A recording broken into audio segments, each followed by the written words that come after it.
Students welcome to new class. അപ്പോൾ നമ്മൾ ഇപ്പോൾ ചെയ്തുകൊണ്ടിരിക്കുന്ന അല്ലെങ്കിൽ പഠിച്ചുകൊണ്ടിരിക്കുന്ന ഈ ഒരു ചാപ്റ്റർ 3 സാമ്പിളിംഗ് മെത്തേഡ്സ്, അതൊരു എസ്സേ ക്വസ്റ്റൻ ആയിട്ട് ചോദിക്കാനുള്ള സാധ്യത ഉണ്ട്. What are the different types or methods, techniques, tools used in sampling ചോദിച്ചു കഴിഞ്ഞാൽ ഇതൊക്കെയാണ് പ്രോബബിലിറ്റി മെത്തേഡും നോൺ പ്രോബബിലിറ്റി മെത്തേഡുമാണ്. പ്രോബബിലിറ്റി നമ്മളിപ്പോൾ ഓൾറെഡി ഡിസ്കസ് ചെയ്ത് കഴിഞ്ഞ വീഡിയോസിൽ റാൻഡം എന്താണ്, സ്ട്രാറ്റിഫൈഡ് എന്താണ്, ക്ലസ്റ്റർ സാമ്പിളിംഗ് എന്താണ്, ഇത്രയാണ് പ്രോബബിലിറ്റിയുടെ അണ്ടറിൽ വരുന്നത്. ഇപ്പം നമ്മൾ സ്റ്റാർട്ട് ചെയ്തിരിക്കുന്നത് എന്താണ് നോൺ പ്രോബബിലിറ്റി സാമ്പിളിംഗ് എന്നുള്ളതും അതിൻ്റെ കീഴിൽ വരുന്ന ഇത്രയും കാര്യങ്ങൾ നിങ്ങൾക്ക് പഠിക്കാനുണ്ട്. അപ്പോൾ അതിൻ്റെ നോൺ പ്രോബബിലിറ്റിയുടെ അണ്ടറിൽ വരുന്നതാണ് convenience sampling, voluntary sampling, judgement sampling, quota sampling, snowball sampling. അപ്പോൾ ഇനി തുടർന്ന് വരുന്ന വീഡിയോസ് എല്ലാം ഇതിനെ ബേസ് ചെയ്തുകൊണ്ടായിരിക്കും. അപ്പോൾ നമ്മുടെ ഇപ്പോഴത്തെ ഈ വീഡിയോ എന്ന് പറയുന്നത് ലാസ്റ്റ് വീഡിയോ നമ്മൾ ഇട്ടുണ്ടായിരുന്നത് എന്താണ് നോൺ പ്രോബബിലിറ്റി എന്ന് പറയുന്നത് മാത്രമായിരുന്നു. ഇനി ഇതിൻ്റെ ആയിരിക്കും ഓരോ വീഡിയോസ് ഉണ്ടായിരിക്കുക. അപ്പോൾ നെക്സ്റ്റ് നമ്മൾ മൂവ് ചെയ്യുന്നത് ഇതിലേക്ക് കൺവീനിയൻസ് സാമ്പിളിംഗ് എന്താണ് എന്നുള്ളതാണ് നമ്മൾ പഠിക്കാൻ പോകുന്നത്. അപ്പോൾ കൺവീനിയൻസ് സാമ്പിളിംഗ് എന്ന് പറഞ്ഞു കഴിഞ്ഞാൽ നമ്മൾ അടയാളപ്പെടുത്തുന്ന പോർഷൻസ് ഒന്ന് നിങ്ങൾ പ്രത്യേകിച്ച് നോട്ട് ചെയ്തോളാം. Convenience sampling is a non-probability sampling technique in which the sample units are not selected according to probability distribution. Probability distribution അല്ലാത്ത രീതിയിലായിരിക്കും നമ്മൾ സാമ്പിൾ യൂണിറ്റ്സ് സെലക്ട് ചെയ്യുന്നതെങ്കിൽ അതിനെയാണ് എന്ത് പറയുന്നത്, നോൺ പ്രോബബിലിറ്റി ആയിട്ടുള്ള കൺവീനിയൻസ് സാമ്പിളിംഗ് എന്ന് പറയുന്നത്.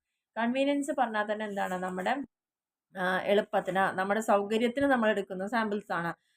ഇവർ എക്സാമ്പിൾ പറഞ്ഞിട്ടുണ്ട്. അപ്പോൾ ഒരു റിസർച്ചർ ഡാറ്റ കളക്ട് ചെയ്യാൻ വേണ്ടിയിട്ട് അവരുടെ വർക്ക് പ്ലേസിലും അവർ പഠിച്ച സ്കൂളിലും ഒക്കെ ഡാറ്റ കളക്ട് ചെയ്യണം, ഫ്രണ്ട്സിൻ്റെ കയ്യിൽ നിന്നും അങ്ങനെയൊക്കെയാണ് ഡാറ്റ കളക്ട് ചെയ്യുന്നതെങ്കിൽ അതിനെ തന്നെയാണ് കൺവീനിയൻസ് സാമ്പിളിംഗ് എന്ന് പറയുന്നത്. കാരണം ഇവിടെ നമുക്ക് ഒരിക്കലും എന്താണ് നമ്മൾ ഉദ്ദേശിക്കുന്ന സ്റ്റഡിയുടെ ബേസിലുള്ള സാമ്പിളാണ് സെലക്ട് ചെയ്യുന്നത് നമുക്ക് പറയാൻ സാധിക്കില്ല.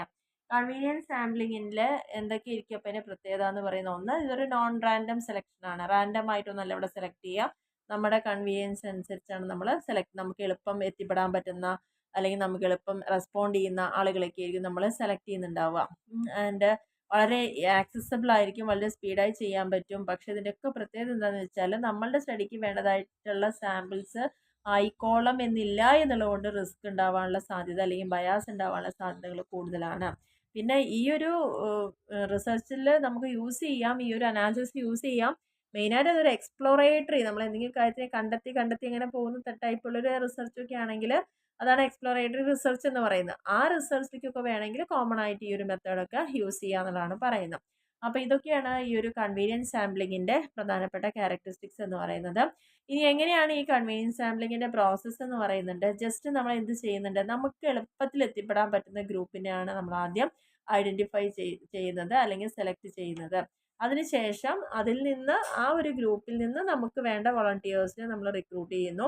അതിനുശേഷം അവരിൽ നിന്ന് ഡാറ്റ കളക്ട് ചെയ്യുക. കിട്ടിയ ഡാറ്റയെ നമ്മൾ കൃത്യമായിട്ട് അനാലിസിസ് നടത്തിയിട്ട് എന്തൊക്കെ കാര്യങ്ങൾ കണ്ടെത്തി, എന്തെങ്കിലും പോരായ്മകൾ ഉണ്ടായി എന്നുള്ള കാര്യങ്ങളൊക്കെ വിശദമായി നമ്മൾ തയ്യാറാക്കുന്നതിനെയാണ് എന്ത് പറയുന്നത്, ഈ ഒരു കൺവീനിയൻസ് സാമ്പിളിങ്ങിൻ്റെ പ്രോസസ്സ് എന്ന് പറയുന്നത്.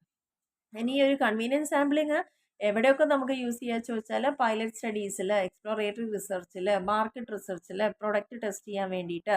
കാരണം പ്രൊഡക്റ്റ് ടെസ്റ്റ് ചെയ്യാൻ പറഞ്ഞാൽ ഇപ്പോൾ ഒരു കമ്പനി പുതിയതായിട്ട് ഒരു പ്രൊഡക്റ്റ് ആദ്യമായിട്ട് മാർക്കറ്റിൽ ഇൻട്രൊഡ്യൂസ് ചെയ്യുക. അപ്പോൾ അവർ ഒരിക്കലും എന്ത് ചെയ്യില്ല, വൻ തോതിൽ പ്രൊഡക്ഷൻ നടത്തി എല്ലാവരുടെയും അവൈലബിൾ ആവുന്ന രീതിയിലൊന്നും ചെയ്യില്ല.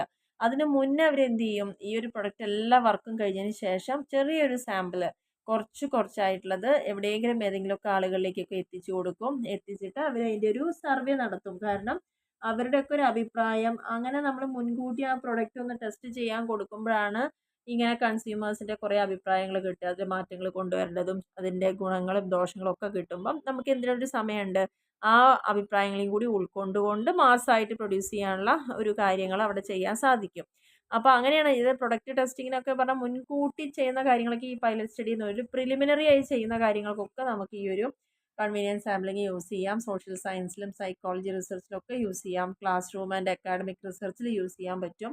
ആൻഡ് പബ്ലിക് ഒപ്പീനിയൻ പോൾസ്, അപ്പോൾ ഈ ഇലക്ഷനൊക്കെ നടക്കുന്ന സമയത്ത് ഒരുപാട് പേരുടെയൊക്കെ അഭിപ്രായ സർവേകളൊക്കെ ചെയ്യുന്നതിനൊക്കെ നമുക്ക് ഈ ഒരു കൺവീനിയൻസ് സാമ്പിളിംഗ് യൂസ് ചെയ്യാം. കാരണം ഏറ്റവും കൂടുതൽ സോഷ്യൽ മീഡിയയിലും വെബ്സൈറ്റും മെയിൽ വഴിയൊക്കെ നമ്മൾ കളക്ട് ചെയ്യുന്ന ഡീറ്റെയിൽസൊക്കെ എങ്ങനെയായിരിക്കും ഈ കൺവീനിയൻസ് സാമ്പിളിങ്ങിൻ്റെ ഭാഗമായിട്ടാണ്. ഇനി ഈ ഒരു സാമ്പിളിങ് നമ്മൾ സെലക്ട് ചെയ്യുമ്പോൾ കിട്ടുന്ന ഗുണം പറഞ്ഞാൽ നമുക്ക് അറിയാലോ, വളരെ ഈസി ആയിട്ട് തന്നെ ചെയ്യാൻ പറ്റും. പിന്നെ വലിയൊരു ചിലവൊന്നുമില്ല അതിന്. അതേപോലെ തന്നെ എളുപ്പത്തിൽ നമുക്കത് ഇംപ്ലിമെൻറ്റ് ചെയ്യാൻ സാധിക്കും. കുറച്ചും കൂടി പൈലറ്റ് സ്റ്റഡിയൊക്കെ ചെയ്യുമ്പോൾ അതിന് നല്ലൊരു ഉത്തമമായൊരു മാതൃക തന്നെയാണ് ഇത് വരുന്നത്. പിന്നെ ഹാർഡ് ടു റീച്ച് പോപ്പുലേഷൻ, നമ്മളുടെ സ്റ്റഡിയുടെ പോപ്പുലേഷനിലേക്ക് നമുക്ക് എത്തിച്ചേരാൻ പലതരത്തിലുള്ള ബുദ്ധിമുട്ടുകൾ ഉണ്ടെങ്കിൽ, അതായത് സമയമില്ല, റിസോഴ്സ് ഇല്ല, അല്ലെങ്കിൽ അങ്ങനെയുള്ള കുറേ ബുദ്ധിമുട്ടുകളുള്ള സമയത്ത്, അല്ലെങ്കിൽ നമ്പർ ലാർജ് നമ്പർ ആയിരിക്കും, അങ്ങനെയൊക്കെയുള്ള ബുദ്ധിമുട്ടുള്ള സമയത്ത് നമുക്ക് ഇത്തരത്തിലുള്ള സാമ്പിളിങ് അവിടെ അഡോപ്റ്റ് ചെയ്യാമെന്നാണ് പറയുന്നത്. പക്ഷേ ഇങ്ങനെയൊക്കെ ഗുണങ്ങളുള്ളപ്പോൾ ഒപ്പം തന്നെ അതിന് കുറച്ച് ലിമിറ്റേഷൻസ് കൂടി പറയുന്നുണ്ട്. ഇങ്ങനെ നമ്മൾ സാമ്പിൾ സെലക്ട് ചെയ്യുന്നതുകൊണ്ട് ഒരു പ്രോബബിലിറ്റിക്കും അല്ലെങ്കിൽ നമ്മളുടെ പോപ്പുലേഷനെ റെപ്രസെൻറ്റ് ചെയ്യുന്ന സാമ്പിൾ അല്ലാത്തതുകൊണ്ട് തന്നെ അവിടെ ബയാസസ് വളരെ നല്ല രീതിയിൽ കൂടുതലായിരിക്കും. ഒരിക്കലും അപ്പോൾ ഇങ്ങനെ കിട്ടുന്ന ഒരു ഉത്തരത്തിനെ നമുക്ക് പെട്ടെന്ന് ജനറലൈസ് ചെയ്ത് പറയാനും സാധിച്ചോളണമെന്നില്ല. പിന്നെ എടുക്കുന്ന സാമ്പിൾ എല്ലാം ഒരു ഹോമോജീനിയസ് ഒരേപോലത്തെ സാമ്പിൾസ് ആയതുകൊണ്ടുള്ള റിസ്കുകളും അവിടെ ഉണ്ടായിരിക്കും. പിന്നെ സ്റ്റാറ്റിസ്റ്റിക്കലി അതിനെ നല്ല രീതിയിൽ നമുക്ക് പ്രോബ്ലം ചെയ്ത് വർക്കൗട്ട് ചെയ്ത് ഒരു റിസൾട്ടിലേക്ക് എത്തിക്കുക എന്ന് പറയുന്നതൊക്കെ ആ ഒരു കാര്യങ്ങളൊക്കെ അവിടെ കുറവായിരിക്കും. അപ്പോൾ ഇതൊക്കെയാണ് ഇതിൻ്റെ ഒരു കൺവീനിയൻസ് സാമ്പിളിങ്ങിൻ്റെ ഡിസഡ്വാൻറ്റേജ് അല്ലെങ്കിൽ ലിമിറ്റേഷൻ ആയിട്ട് പറയുന്നത്. ഇനി ഇതിൻ്റെ എക്സാമ്പിൾസ് ഇവിടെ പറയുന്നുണ്ട്. ഇപ്പോൾ കോളേജ് ക്യാമ്പസുകളിൽ സർവേ നടത്തുക, ഇപ്പോൾ ഒരു റിസർച്ചർ സ്റ്റഡി ചെയ്യണം mental health conduct survey in a university library asking willing students to participate. ആദ്യം തന്നെ അവർ പോയിട്ട് എന്ത് ചെയ്യണം, ഞങ്ങളിങ്ങനെ ഒരു സർവേ നടത്തുന്നുണ്ട്, നിങ്ങൾക്ക് പാർട്ടിസിപ്പേറ്റ് ചെയ്യാൻ പറ്റുമോ എന്ന് ചോദിച്ചിട്ട് അവിടെ വന്ന് നിൽക്കുന്ന ആളുകളിൽ നിന്നാണ് ഇത് കളക്ട് ചെയ്യുന്നത്. ഓക്കെ, അതായത് sample is limited to students who use library. അപ്പോൾ ഇതിൻ്റെ പ്രത്യേകത എന്താ, ലൈബ്രറി യൂസ് ചെയ്യുന്ന സ്റ്റുഡൻസിൻ്റെ ഉള്ളിൽ നിന്നാണ് സർവേ എടുക്കുന്നത്. Which may exclude students who study elsewhere or have different characteristics.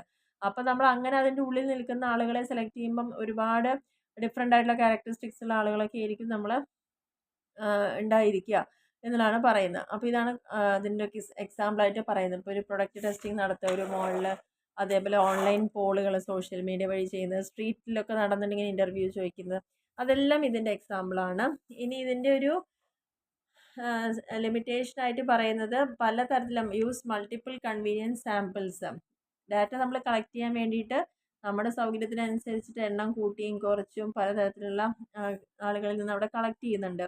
പിന്നെ supplement with other sampling methods, വേറെ ഏതെങ്കിലും സാമ്പിൾ മെത്തേഡ്സ് യൂസ് ചെയ്യുമ്പോൾ അതിൻ്റെ അനുബന്ധമായിട്ട് അല്ലെങ്കിൽ അതിനെ സപ്പോർട്ട് ചെയ്യാൻ വേണ്ടി, ഇപ്പോൾ ചില സ്റ്റഡി നടത്തുന്ന സമയത്ത് റിസർച്ചർ എന്ത് ചെയ്യും, 3-4 മെത്തേഡുകൾ കമ്പൈൻ ചെയ്തൊക്കെ ചെയ്യാറുണ്ട്. അപ്പോൾ കൺവീനിയൻസ് സാമ്പിളിങ്ങിൻ്റെ ഒപ്പം തന്നെ വേറൊരു മെത്തേഡും കൂടി ഉപയോഗിക്കും. ഇപ്പോൾ കോട്ട സാമ്പിളിങ്ങോ അങ്ങനെയൊക്കെ വരുമ്പോൾ കുറച്ചും കൂടി ആ ഒരു ഗ്രൂപ്പിനെ റെപ്രസെൻറ്റ് ചെയ്ത് കിട്ടാൻ വേണ്ടിയിട്ടാണ്.